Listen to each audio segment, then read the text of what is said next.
Bom dia, pessoal. Bom dia a todos. 9 horas, vamos iniciar o nosso webinar. Primeiramente, agradecer a todos vocês que estão aqui conosco, nessa manhã, para a gente partilhar um pouquinho aí sobre as MPs. Esse que é um evento, mais um evento exclusivo da Executiva, para a gente poder partilhar um pouco aí de conhecimento. Lembrando que esse, eu acho que, se não me falha a memória, é o nosso 5º webinar, falando das medidas provisórias. Então, eu espero aí que vocês possam aproveitar bastante esse conteúdo que a gente vai disponibilizar para vocês. Tá? Hoje a gente vai fazer de maneira um pouquinho diferente. Estou com a minha colega aqui, a Amanda, também já vai se apresentar.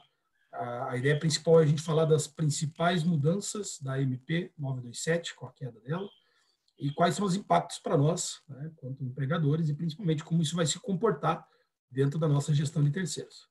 Ok? Eu vou me apresentar, eu sou o Thiago, gerente de gestão de pessoas do Grupo Executiva. Amanda, por favor, fique à vontade. Bom dia a todos, eu sou a Amanda, responsável pela área de treinamento da Executiva. Legal, obrigado, Amanda. Pessoal, como que vai funcionar? Nós vamos começar aqui o bate-papo, falando um pouquinho de cada item da MP, e conforme for surgindo dúvidas, a gente vai responder todas elas no final, então fiquem à vontade de mandar, para nós. Tem ali um campo só de perguntas, qualquer coisa pode mandar também no chat, não tem problema nenhum. Se em algum momento a gente não souber responder ou não tiver informação completa, a gente vai retornar aí para vocês, deixa o e-mail, que a gente vai estar retornando para vocês com todo. Vale lembrar que ao final desse webinar nós vamos estar disponibilizando para vocês alguns materiais, alguns books para auxiliar vocês aí no dia a dia, nas rotinas. Perfeito? Podemos começar? Vamos começar, Amanda? Tudo certo aí? Tudo certo, Então, podemos vamos começar. Lá. Pessoal, MP 927, foi lançada em 22 de março de 2020. O principal objetivo dela era criar alternativas trabalhistas para o enfrentamento Tiago, do Estado. desculpa te interromper, o som tá bem ruim para mim e sinalizaram no chat também. Você está com algum fone, alguma coisa? Meu fone. Melhorou, pessoal? Ainda está oscilando bastante. Melhorou, não?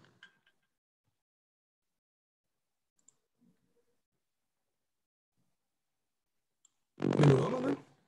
Não, ainda está oscilando.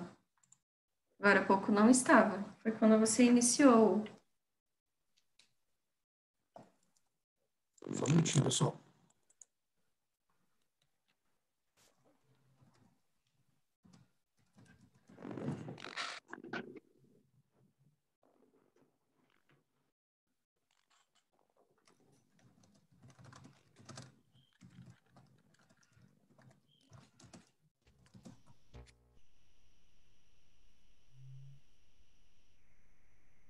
Melhorou um pouco? Agora sim.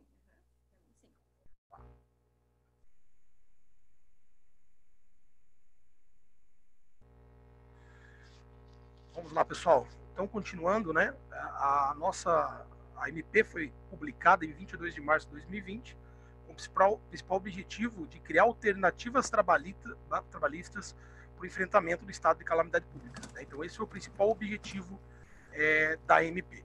E o que ela trazia? Ela trazia alguns aspectos a serem tratados. O primeiro deles era o teletrabalho. Ela trazia uma regulamentação específica, simplificando muito mais esse processo de teletrabalho. Trouxe também a possibilidade de antecipação de férias individuais, concessão de férias coletivas, um processo um pouco diferente, aproveitamento de antecipação de feriados, banco de horas, suspensão de exigência administrativa de segurança do trabalho, direcionamento do trabalhador à qualificação. Esse foi um dos itens que, logo depois da publicação do MP, ele já foi revogado, então a gente acabou nem tendo oportunidade de trabalhar ele. E a questão do deferimento do recolhimento do FGTS, do Fundo de Garantia, para algumas competências. Então, tudo isso veio abordado nessa MP. Entretanto, diferente da MP 936, que se transformou em lei, a Lei 14.020 de 2020, a MP 927 ela acabou perdendo a validade em 19/7. Ela acabou perdendo o seu prazo de validade, ela acabou não se transformando em lei e não tinha mais como prorrogar.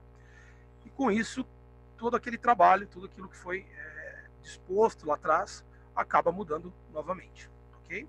Então, eu vou começar ele pelo teletrabalho. Então, o principal item do teletrabalho que inicialmente o teletrabalho poderia ser feito um acordo diretamente com o colaborador, né, de maneira unilateral pela empresa, disponibilizando ali um aceite, uma notificação, que poderia ser por e-mail, com 48 horas de antecedência, e a partir daí o colaborador já poderia trabalhar em regime de teletrabalho, né, o mais conhecido como home office. Com a queda do MP, o que acontece? Né? Volta esse processo a ser como era, teoricamente, antes, né? Regido aí pela Lei 13.467, mais conhecida como a atualização trabalhista, né? A atualização da CLT. Então, a reforma trabalhista, perdão. Então, o que muda? Né? O empregador ele deixa de ter o poder de determinar unilateralmente a alteração desse regime. Então, ele precisa de um acordo entre as duas partes, entre o colaborador e empregado e empregador, e é necessário fazer um aditivo contratual. Então, o contrato dele passa a ser um contrato regido aí pela Lei 13.467 de 2017, aí pelo artigo 75A até o 75E. Então, deve ser feito um aditivo contratual nesses casos, para que ele possa trabalhar dentro do regime de home office ou teletrabalho. E também seguir as diretrizes não mais da MP, mas sim da lei da reforma trabalhista, assim como da CLT. Tá? Então, é possível continuar com esse regime, entretanto, ele precisa ser feito de maneira um pouquinho diferente, tá? Para seguir essas regras de contrato.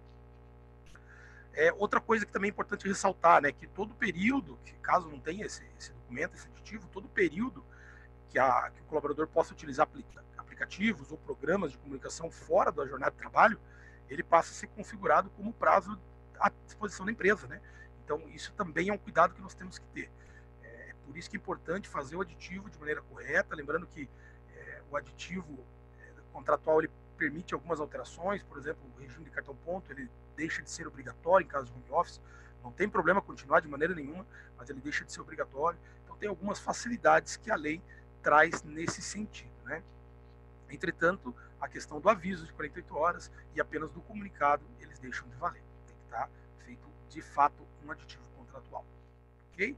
O segundo item que vem sendo tratado dentro da MP era a questão das férias individuais, né, que poderiam ser antecipadas, inclusive períodos a qual o colaborador não tinha direito a gozo.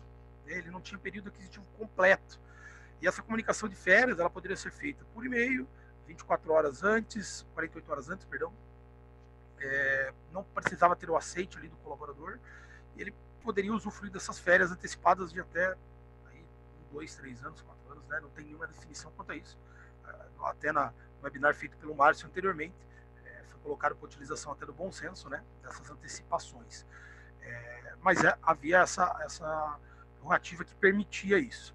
O que muda com a queda da MP, né? As férias voltam a ser com a comunicação mínima com 30 dias de antecedência. Né? Então, 30 dias de antecedência é a comunicação mínima de férias. Então, cai essa questão das 24 horas, 48 horas. Né? Outra coisa que retorna, o tempo mínimo de férias, de concessão de férias, volta a ser 10 dias. Então, o período mínimo volta a ser 10 dias. E também fica proibido a concessão de férias para períodos aquisitivos ainda não adquiridos. Então, se o colaborador ainda não tem avos de férias, não tem período aquisitivo completo, ele não pode tirar férias. Né? Não tem essa questão da antecipação. Okay? Também, durante a MP, nós tivemos a vantagem de poder pagar 1/3 das férias, né, adicional do abono pecuniário, somente em dezembro, né, somente junto com o 13º, né, com a gratificação natalina, nossa conhecida segunda parcela do 13º. Isso também deixa de valer. Né, isso também deixa de valer. Então, 1/3 ele deve ser pago agora, normalmente, junto com as férias normais do colaborador. Além disso, vale lembrar quanto aos prazos de pagamento. Né? Os prazos de pagamento, segundo a MP, poderiam ser pagos até o 5º dia útil do mês subsequente à saída do colaborador de férias. Né? Então, por exemplo, saiu de férias agora, dia 7 de agosto. Ele só vai receber as férias no dia 5, né? No 5º dia útil de setembro, junto com o pagamento dele em geral, que é o 5º dia útil. Né? Ele vai receber somente lá, e 1/3 podendo pagar só em dezembro.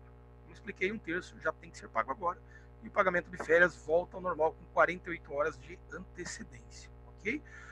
né, Thiago, eu fiz já as férias e o pessoal tirou férias nesse regime durante o período da MP. Não tem problema, isso continua. Lá em dezembro você vai fazer o pagamento de 1/3. Tá? O que muda, né? É a partir do dia 20 de julho, né? A partir do dia 20 de julho, todas as férias que forem elaboradas têm que seguir esse cronograma padrão de pagamento e de concessão de 1/3. Ok? Durante o período da vigência do MP, continua a vigência normal, validade normal do que já foi feito. Férias coletivas, né? A gente também tinha um item que abordava lá, né? Que as férias coletivas poderiam ser informadas com 48 horas, que não precisava de acordo coletivo para isso. Então, tudo isso, novamente, volta como era antes. Como que era, né? A férias deveria ser comunicada ali com 15 dias de antecedência, no mínimo, né?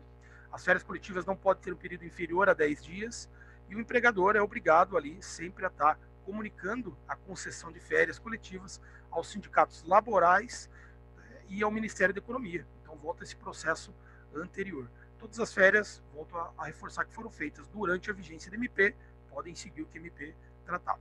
Essas alterações são válidas a partir de 20 de julho. Né?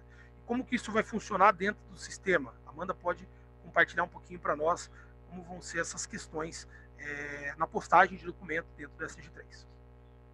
Amanda, fica à vontade. Ok, então. Bom dia, pessoal. Eu vou compartilhar com vocês um slide que é em relação a o que afeta no SG3, tá? Então, quando o colaborador possui ali alguma redução de jornada ou suspensão de contrato, é necessário que vocês façam a movimentação no sistema, assim quando ocorre as férias, tá? Então, vou compartilhar como é feito isso.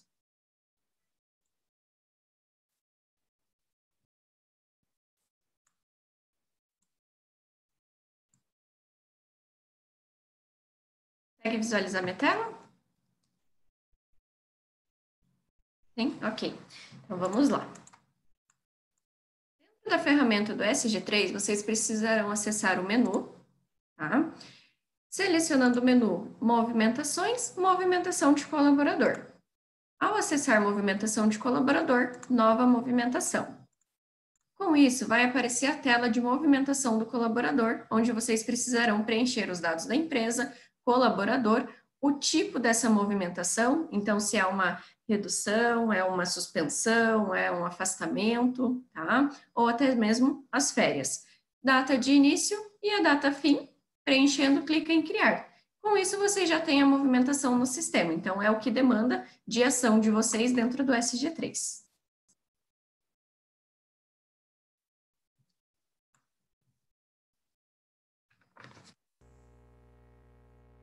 Ok, Amanda, obrigado. Então, bem interessante o que a Amanda colocou, porque esse processo é levado tanto para as férias, como a gente colocou, como para suspensões, né, e reduções de jornadas também, que são pautados aí pela MP 936, né, que de fato acabou deixando de ser MP, se transformou na Lei 14.020. Então, basicamente, o processo é o mesmo ali dentro do sistema.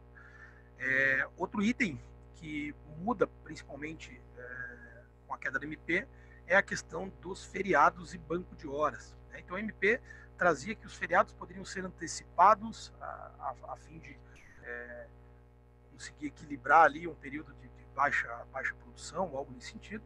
Né? Então, você poderia antecipar os feriados nacionais de maneira compulsória, os feriados religiosos necessitava ali do aval do colaborador, mas também havia essa possibilidade. Então, isso volta, com a queda, volta ao normal, né? Então, não há antecipação, né, de uso de feriados. Pode ser feito acordos de troca, mas não antecipação, né, como era anteriormente. E a questão do banco de horas, todas as horas realizadas aí no período de pandemia, tratava que a compensação poderia ser de até 18 meses, né, e que não precisava de acordo, né, não precisava ser de acordo coletivo, né, poderia ser feito um acordo direto, individual ali com o colaborador, com as informações do banco de horas, e que ele teria direito a essa compensação em até 18 meses ao final do estado de calamidade pública, que ainda não se findou. Né. Entretanto, com a queda do MP, volta-se ao processo como era anteriormente. Ou seja, os acordos individuais de banco de horas permanecem pelo prazo máximo de 6 meses nos casos individuais e 1 ano nos casos coletivos. Então, todas essas horas, a partir aí do dia 20, voltam a ser regidas pelos acordos normais de vocês, né? Caso não tenha acordo de banco de horas e tenha esse interesse de fazer, aí você tem que fazer de acordo com as descrições, né, que traz aí a reforma trabalhista, 6 meses os individuais e 1 ano para os coletivos, ok?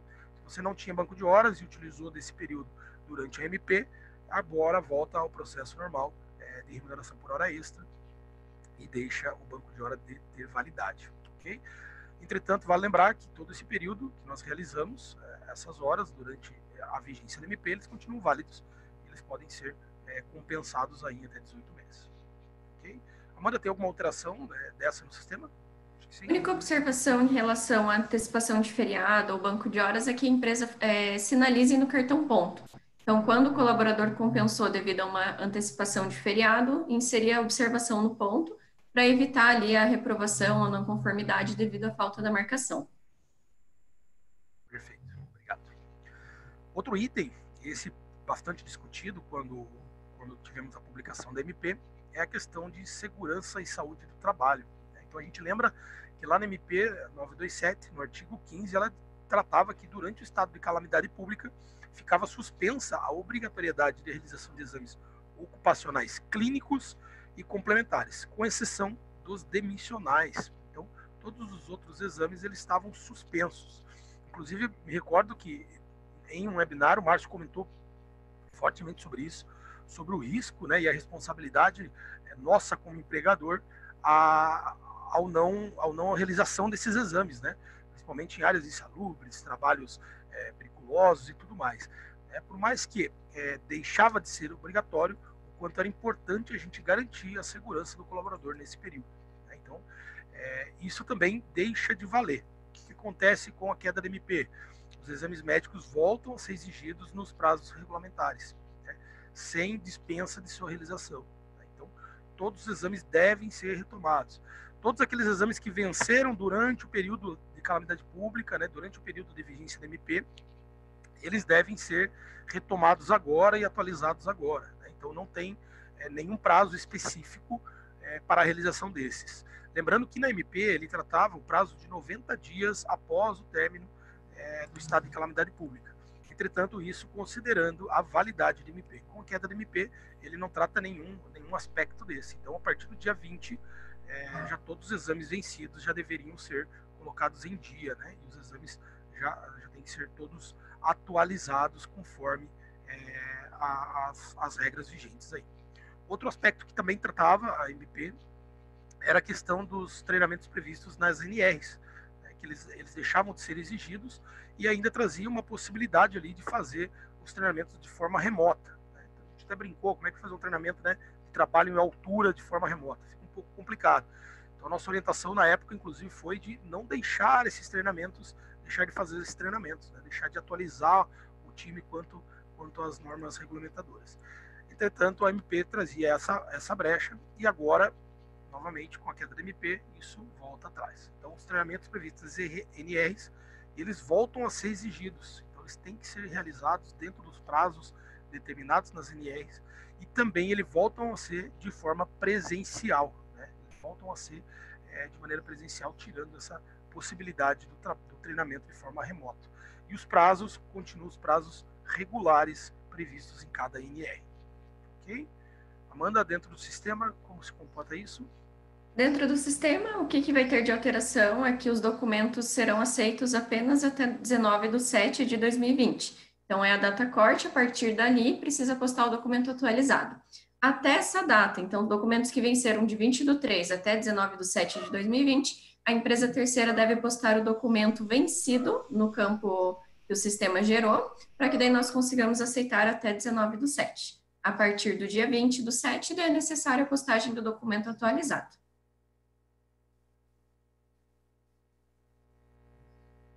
Ok, vamos seguir, pessoal. Lembrando que as dúvidas podem colocando ali, né? Eu vi que a Patrícia já mandou uma ali. Ao final aí do webinar nós vamos estar respondendo cada uma delas, ok? Outra questão importante aqui na MP era a questão do parcelamento, né, da suspensão e do parcelamento, do pagamento, do FGTS. Então, a MP, no seu artigo 20, trazia que o recolhimento do FGTS, das competências março, abril e maio de 2020, ele poderia ser feito de forma parcelada, né, sem incidência aí de atualização de multas e encargos. Então, vale lembrar que esse processo ele tinha uma validade, a MP inclusive trazia isso, e a validade de opção do parcelamento se encerrava em 20/6. Então, se você não optou pelo parcelamento até a data de 20/6, após essa data você teria incidência, poderia até ter o parcelamento, né, por meio de acordo com a Caixa Econômica, de solicitação de parcelamento. Entretanto, ele teria todos os encargos e multas e encargos que teriam no caso de atraso normal, ok?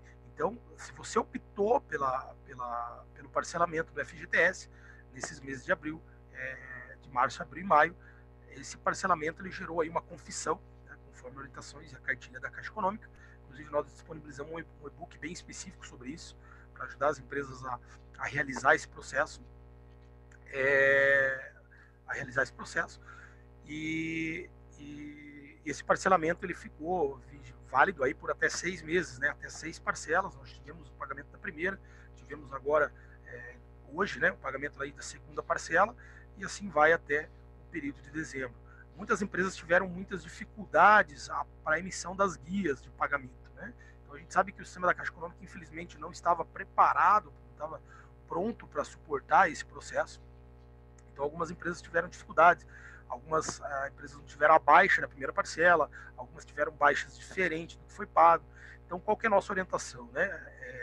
Recolher toda essa documentação, pedir ao banco ao qual você pagou, né, caso não seja a própria Caixa Econômica, né, seja qualquer outro banco, uma declaração de remessa, a qual conste ali o pagamento do fundo de garantia, junto com a guia, com a confissão e com toda a documentação sua mensal, e envie a Caixa Econômica. A Caixa Econômica disponibiliza um e-mail ali para que a gente possa fazer essa publicação do ofício, né? Lembrando que se você for até a Caixa Econômica, infelizmente eles não vão lhe atender. Nós tivemos situações similares, onde a gente levou a documentação na Caixa Econômica e foi orientado que mandasse por e-mail. Logo depois de mandar o e-mail, nós recebemos um e-mail automático, né, informando que logo teríamos um retorno. Entretanto, a Caixa Econômica semanalmente tem atualizado o seu portal de parcelamento, né, conectividade, para visualização, e a grande maioria das empresas já teve a correção e a baixa desse pagamento, né, dessas parcelas que foram pagas e que acabaram não aparecendo como baixadas. Caso a sua parcela não baixe, né, caso você não consiga emitir a segunda parcela sem a baixa da primeira, a segunda infelizmente vai gerar com juros. Entretanto, uma nota no site da Caixa Econômica dizendo que pode ser pago com juros, que esse valor de juros será abatido nos finais das próximas parcelas, então não causando prejuízo ao empregador. Perfeito? Isso também altera a nossa forma de receber a documentação dentro do SG3. Manda. Ok, então dentro do SG3 é necessário postar no campo do analítico e da guia da GRF a confissão, para que nós consigamos abrir os campos de parcelamento. E daí vocês irão postando as guias e o comprovante de pagamento referente àquela competência. Ok, pessoal? Tranquilo? As principais recomendações, né, que nós teríamos seriam essas, né? Que são as principais alterações com a queda da MP. Vale lembrar que a gente ainda está aguardando alguma nova MP, alguma nova alteração trabalhista que possa contribuir com as empresas nesse período de pandemia, nesse período de estado de calamidade pública. Entretanto, continuamos apenas com a 927, com a 936, que se transformou em Lei 14.020. Então, essa continua em validade. As demais, nós temos essa principal alteração, que é ter caducado, né? Infelizmente, nós temos que se readequar novamente, nós do RH, se readequar novamente às novas regras e voltar particularmente como era antes. Ok? Temos algumas perguntas ali, a gente já podemos começar, né? Manda mais alguma consideração? Sim? Não. As considerações do sistema eram essas. Perfeito. Então vamos lá. Nós temos uma pergunta aqui da Patrícia. Patrícia, obrigado pela sua participação, obrigado por estar conosco aí nessa manhã. Vamos aqui responder a sua pergunta. No caso, o cliente não poderá barrar o pagamento devido a este exame, certo? No caso, o cliente não poderá barrar o pagamento devido a este exame. Perdão, Patrícia, eu não consegui entender a sua pergunta. Se você puder reescrevê-la, eu agradeço, tá? Eu não consegui entender ali. Tiago, Você trata eu acho que é em consideração a, por exemplo, ter o documento não conforme ou pendente no sistema e o cliente acabar afetando ali no pagamento. Porém, Patrícia, nós da executiva não temos nenhum controle com o pagamento das ações do cliente. Então, se ele decidir ali pagar um valor a menos, enfim, é algo que você tem que negociar direto com o cliente daí, tá bom? Perfeito. Agora entendi a pergunta. Obrigado, Amanda. Nada. Segunda pergunta ali da Josiele, né? Josiele, obrigado também pela sua participação. Nós vamos ter algum prazo para regularização dentro do SG3? Volto a reforçar, né? A questão da MP ela não traz prazo algum. Então ela entende que a partir do dia 20, todos aqueles exames, tudo aquilo que estava alterado tem que voltar a ser ao processo comum. Então, se você entrar lá na tua documentação, dentro do prazo de vigência dela, provavelmente ela vai aparecer ali como pendente, né, Amanda? Já para postagem desse documento. E aí o que a gente reforça, né? Claro que essa postagem tem que ser feita o quanto antes. A gente sabe que, infelizmente, algumas clínicas pararam nesse período, estão retomando, a gente tem uma dificuldade de agenda, isso a gente entende, compreende, mas, infelizmente, a lei não traz nada diferente quanto a isso, nenhum prazo para essa regularização. Então, entendemos que isso deve ser feito de imediato, né, o quanto antes, essa regularização, principalmente dos exames médicos e periódicos. Manda alguma consideração, por favor? Não, é isso mesmo. Perfeito. Cássia Montovani, obrigado pela sua participação, seja bem-vinda aí conosco. Os treinamentos da NR realizados de modo virtual, sejam eles durante o período da MP ou posterior à sua revogação, não terão validade? Tudo que foi feito, Cássia, durante o período de validade da MP, ele continua válido. Então, se você fez algo naquele período, vamos dar um exemplo, né? O exame médico venceu lá naquele período, ele continua válido. Fez ali o treinamento, continua válido. Fez o acordo lá de banco de horas durante aquele período, ele continua válido. O que deixa de validar, de ter validade? Tudo que é pós revogação da MP. Então, se você fez um treinamento virtual no dia 20 de julho, eu vou te dizer que ele infelizmente não tem validade, né? Porque os treinamentos devem ser presenciais. Se você fez antes do dia 29, eu entendo que sim, tem validade. Há muita discussão sobre isso, sem dúvida nenhuma, mas tudo que foi realizado durante a validade da MP, ele continua com sua vigência, ok? Então eu entendo que se você fez o treinamento em modo virtual durante a validade dela, ok. Se você fez posteriormente, infelizmente, ele não tem validade. Okay. Pessoal, podem continuar mandando perguntas. Temos mais uma pergunta que não está aparecendo o nome para mim. Desculpa, pessoal, não sei quem é, tá? Não apareceu o nome para mim. Mas vamos lá, bom dia. Os exames periódicos vencidos dentro da MP estão sendo renovados, porém, a demora em torno de uma semana para ficarem prontos. Como está feita essa análise pela executiva, visto que esses exames não ficaram prontos no mesmo dia? Assim, não poderiam ser postados já no dia 20/7. Perfeito. Desculpa, eu não sei se puder mandar o nome para mim, não sei se para a Amanda está aparecendo, mas para mim não aparece o nome da pessoa ali, desculpe. Tá? Mas a pergunta é bem interessante. É Ana Paula. Ana Paula, obrigado, Ana Paula. Obrigado por estar participando aí conosco. Ana Paula, sim, nós entendemos, né, que há um prazo para isso, né, assim como vocês, nós também estamos passando por esse processo de regularizar os exames que não tinham riscos, né, e que a gente acabou deixando, os demais a gente acabou mantendo, mas reforço que a MP não traz nenhum prazo quanto a isso. Então, enquanto esse documento não for postado, ele fica o prazo lá como pendente, né, para envio. É pendente, acho que é a palavra que aparece lá, né? Isso, pendente de envio. Então ele fica ali de fato pendente até que você faça a regularização e a postagem da documentação, ok? Então aí cada cliente tem as suas regras, né? Então a gente pode tratar isso de forma individual, logicamente, mas de regra geral, os exames vencidos vão estar sendo postados. A gente entende, imagina aí que durante 1 ou 2 semanas o pessoal vai estar postando esses exames teoricamente atrasados, porque a partir de 20 já venceu, né? Mas a gente sabe que é o período aí das clínicas estarem se organizando para fazer também. Entretanto, infelizmente a lei não prevê nada diferente disso. Ok? Gilson colocou ali, né, exatamente o que a colega colocou acima. Algumas clínicas durante o estado de pandemia estavam com atendimento prejudicados. Alguns dos nossos ASOS venceram e não foram realizados, pois a clínica não abriria regularmente.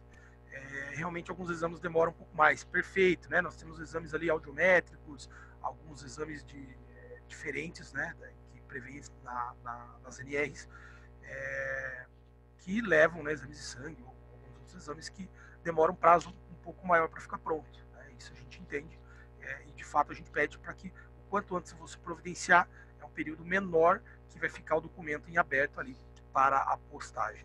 Ok? Amanda, algum complemento? Fique bem à vontade. Não, é isso mesmo. A gente só orienta que poste o quanto antes possível, né? Então, assim que receber o documento, já encaminhar no sistema.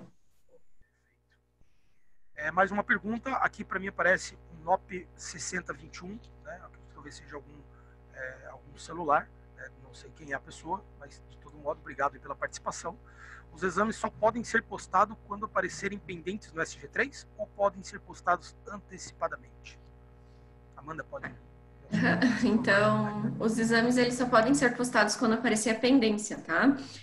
Caso você já tenha o documento atualizado e queira efetuar a postagem, a gente recomenda que entre em contato através do Helpdesk para que nós consigamos daí gerar essa pendência para você antes ali do período, tá? Mas, via de regra, assim que tiver pendente, posta. Já possui o documento, sinaliza executivo através do Helpdesk que a gente libera o campo.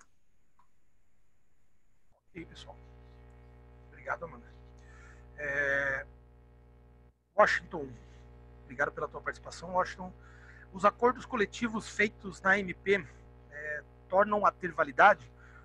Washington, tudo que é realizado durante o período da vigência da MP, ele não deixa de existir, né? Até porque se deixasse, por exemplo, nós teríamos que recolher todo o FGTS de uma única vez. Né? Então, todas as opções feitas pelo empregador durante a vigência da MP, ele tem validade. O que impede? Né? Novos acordos. Então, se eu não tinha um acordo de banco de horas lá para 18 meses com o meu colaborador, e eu quero fazer ele, e eu realizei ele no dia 21 de julho, ele não tem validade. Né? Ele vai ser o acordo individual com prazo máximo de 6 meses para compensação, né? Ou coletivos de 1 ano. Todas as ações realizadas durante o período de vigência do MP, ele continua válido, né? Nós temos o suporte jurídico da MP que nos garante que durante aquele período não foi feito nada ilícito, né? Tudo que foi realizado foi conforme os dispositivos da MP. Tá? Então fique tranquilo, tudo que aconteceu durante o período da MP, ele continua válido. Tudo que aconteceu após, né, ou anterior à MP, aí você precisa rever, porque aí tem que seguir as regras normais que você tinha. Ok, pessoal? Mais alguma pergunta? Fiquem à vontade.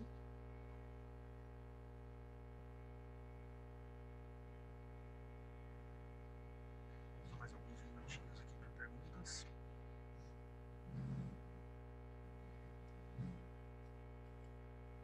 Tiago, vou fazer só mais alguma observação referente aos documentos, o ACT e a CCT, né? Convenção Coletiva de Trabalho e Acordo Coletivo de Trabalho.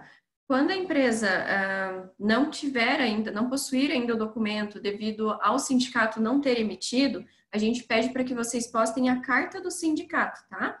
No SG3, informando que não conseguiram ainda fazer o documento, né? Então, vocês não têm esse documento ainda, a gente pede que postem a carta do sindicato, tá?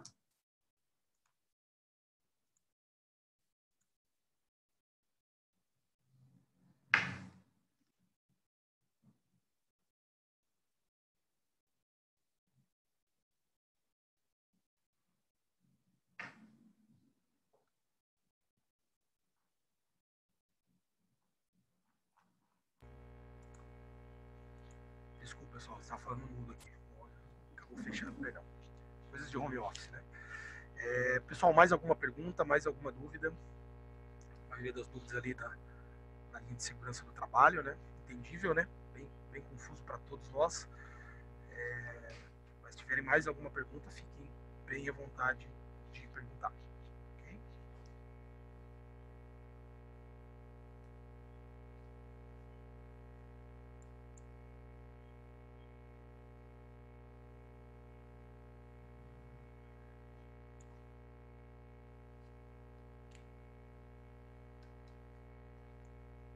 Jason, pode mandar a sua pergunta. O Jason escreve a pergunta, a Patrícia mandou mais uma. Vamos lá, Patrícia. Essa carta também vale para quando a convenção ainda estiver em andamento? Sim, Patrícia. A gente sabe que a maioria dos sindicatos não tem publicado as suas convenções, né? Há um puxo muito forte aí quanto às convenções e os ajustes, né? Principalmente pela questão da pandemia, né? Então, tá tendo bastante discussão aí entre sindicato patronal e do trabalhador. Então, sim, as convenções que ainda não saíram, fiquem bem tranquilas. Podem mandar a carta, pedir para nós, para o sindicato, né? Essa declaração está enviando, que vai estar sendo aceito, né, Amanda? Correto? Isso, Não tem ainda o documento, ou o sindicato está fazendo, pode postar a carta. Jason, qual a validade do treinamento da NR11 que o SG3 se baseia, visto que a norma fala apenas em renovação do cartão de exames? Quando você sabe como que está lá o prazo do SG3? Então, depende muito de cada cliente, tá? Então, depende muito do que o cliente acordou com a gente. Mas, na grande maioria, a gente aceita de 1 em 1 ano esse SNR. Daí, quando o cliente já fez alguma tratativa, né, devido não ter a renovação do curso, e sim do cartão e exames, daí às vezes aceita de forma indeterminada. Mas na grande maioria, de 1 em 1 ano, vocês têm que comprovar que estão fazendo essa reciclagem ali, né, do cartão e os exames. Normalmente vem, de fato, do cliente, né? É. O cliente determina e por isso que tem essas alterações. Leandro, obrigado pela participação, bom dia. Quanto à CCT, né, temos um e-mail do órgão competente informando que não há homologação ainda. Esse atende ou deve ser um modelo específico? Eu entendo que atende, né, Amanda? Mas a gente pode pedir a declaração, né? Porque o e-mail acaba não sendo um documento de comprovação, né? Então, o ideal, Leandro, desculpa até te cortar, mano, seria pedir essa declaração deles, que é uma declaração padrão, né, que eles enviam, para que a gente possa documentar. Perfeito. Se quiser complementar, acabei te cortando sem querer. Era isso mesmo. Por mais que tenha ali tenha sido encaminhado pelo sindicato, a gente pede que venha a declaração. Perfeito, Leandro. Eu que agradeço. Alguns sindicatos têm colocado, inclusive, no seu portal, né, essas informações, até com o contato do sindicato, e acredito que não seja algo muito difícil de a gente conseguir. Ana Paula, bom dia, Ana Paula. Obrigado pela sua participação. No caso, sindicato. o Office não está fazendo.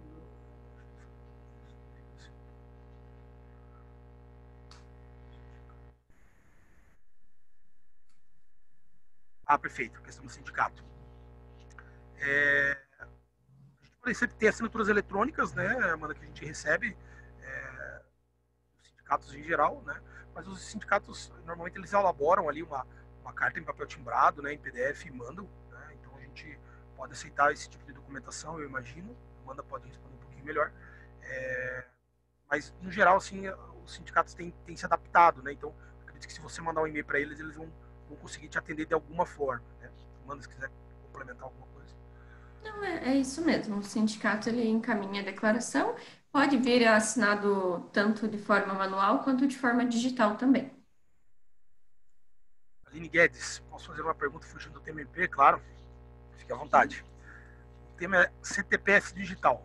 A CTPS em papel, CTPS em papel em muitos lugares não está sendo emitida. Perfeito, ela deixou de ser emitida de fato, né?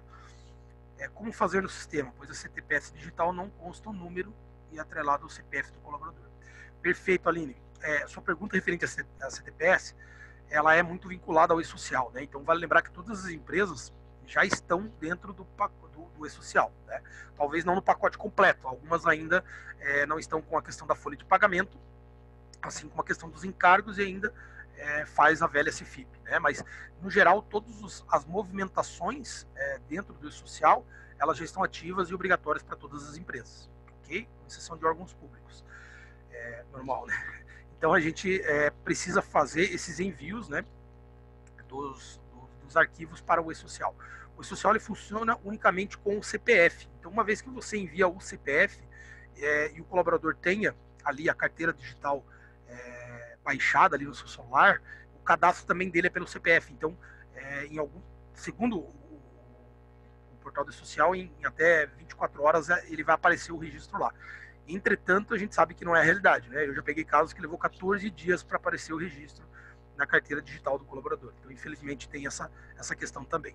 Mas todo o e-social, ele vem para mudar a forma com que se traz a informação do colaborador. Então, você pode notar que tudo é pelo CPF, né? Tudo é pelo cadastro de pessoa física. Então, quando você mandar esse cadastro via e-social, já vai constar na carteira de trabalho dele essas informações. Quanto à numeração, a carteira ela continua com uma numeração, né, na página inicial dela, do aplicativo. Ela consta as informações ali do colaborador, de fato, mas ela é baseada totalmente aí no CPF. Não sei se eu respondi a sua pergunta, não sei se era essa, Aline, se não for, por favor, encaminhe ali que a gente tenta responder novamente para você. Só complementando, Thiago, então em questão do SG3, a gente já aceita CTPS digital, tá? E daí a gente precisa de algumas páginas específicas, até mesmo o print do aplicativo por parte do colaborador. Então, nesse caso, para saber certinho o que precisa ser postado, é só abrir um ticket com o tema de CTPS digital, que a gente retorna, inclusive, com algumas imagens do que a gente precisa nesse campo, tá? Mas é aceito no SG3.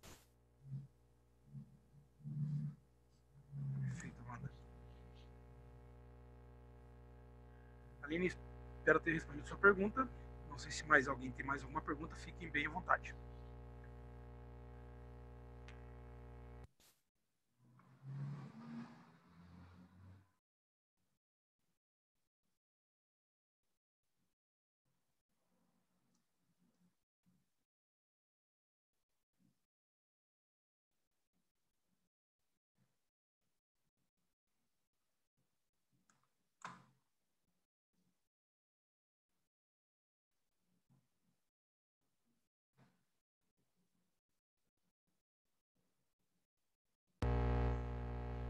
Pessoal, acho que sem mais perguntas, né? Se tiverem alguma pergunta, eu vou deixar aqui no chat o meu e-mail, né? Fiquem à vontade de estar encaminhando o e-mail com dúvidas.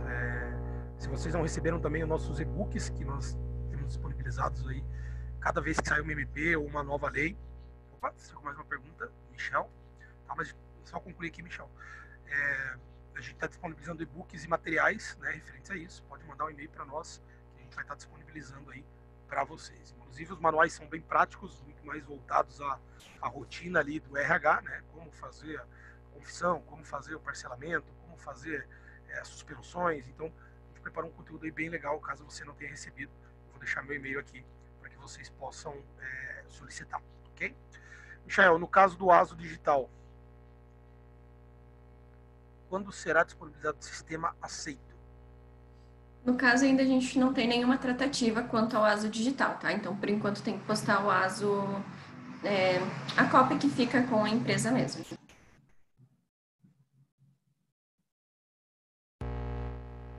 Michel. Pessoal, mais alguma pergunta? Fiquem à vontade. Enquanto vocês pensam aí, eu vou colocar o meu e-mail aqui já para adiantando.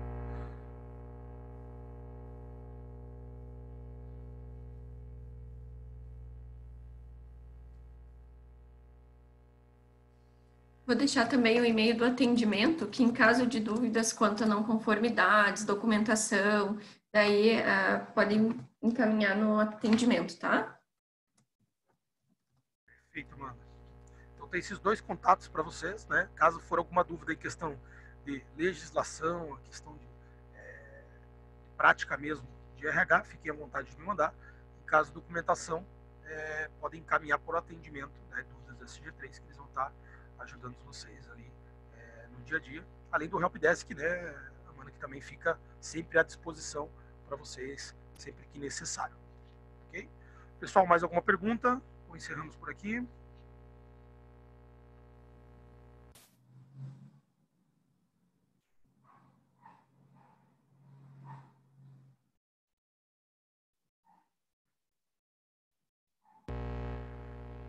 Ok, pessoal. Então, novamente agradecer a todos pela participação. Espero que tenham aproveitado um pouco do conteúdo disponibilizado.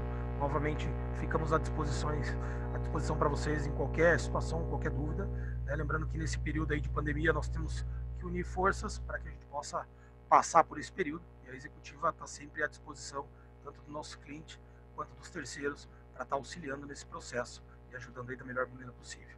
Agradeço também a Amanda pela participação. Amanda, muito obrigado. Desejo a todos aí um excelente final de semana. Se tiver algum pai aí no grupo, um feliz Dia dos Pais, e a gente se vê aí nos próximos webinários. Muito obrigada, gente. Valeu, pessoal. Até mais. Tchau, tchau.